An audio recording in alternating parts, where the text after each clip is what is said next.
উচ্চশিক্ষা কিংবা কর্মসংস্থানের জন্য প্রবাসীদের পছন্দের শীর্ষে থাকে মালয়েশিয়া। দেশটির বিভিন্ন খাতে বিপুল সংখ্যক বিদেশি শ্রমিক বর্তমানে কর্মরত আছেন। এতদিন তারা দেশটির কর্মচারী ভবিষ্যনিধি তহবিলের আওতায় ছিলেন না, যার ফলে তাদের অবসরকালীন আর্থিক নিরাপত্তা ছিল ঝুঁকিপূর্ণ। তবে মালয়েশিয়া সরকার চলতি মাস থেকে বিদেশি কর্মীদের জন্য বাধ্যতামূলক ইপিএফ অবদানের সিদ্ধান্ত নিয়েছে।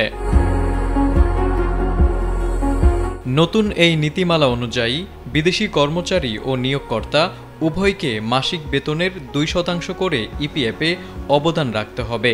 অক্টোবর মাসের বেতন থেকে এই অবদান কাটা শুরু হবে এবং নভেম্বর থেকে তা জমা দেওয়া বাধ্যতামূলক হবে। তবে গৃহকর্মীরা এই নীতির আওতাভুক্ত হবেন না। এই সুযোগ পেতে কর্মীদের বৈধ পাসপোর্ট এবং মালয়েশিয়ার ইমিগ্রেশন কর্তৃপক্ষের অনুমোদিত ওয়ার্ক পাস থাকতে হবে।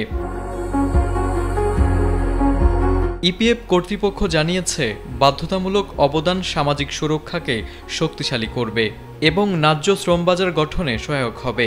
ইতোমধ্যে বিভিন্ন সরকারি সংস্থা, এনজিও, নিয়োগকর্তা এবং অভিবাসী সংগঠনের সঙ্গে আলোচনার মাধ্যমে নীতির বাস্তবায়ন প্রক্রিয়া এগিয়ে নেওয়া হয়েছে। পাশাপাশি ইমিগ্রেশন বিভাগের সঙ্গে ডেটা ইন্টিগ্রেশন সিস্টেমও উন্নত করা হচ্ছে।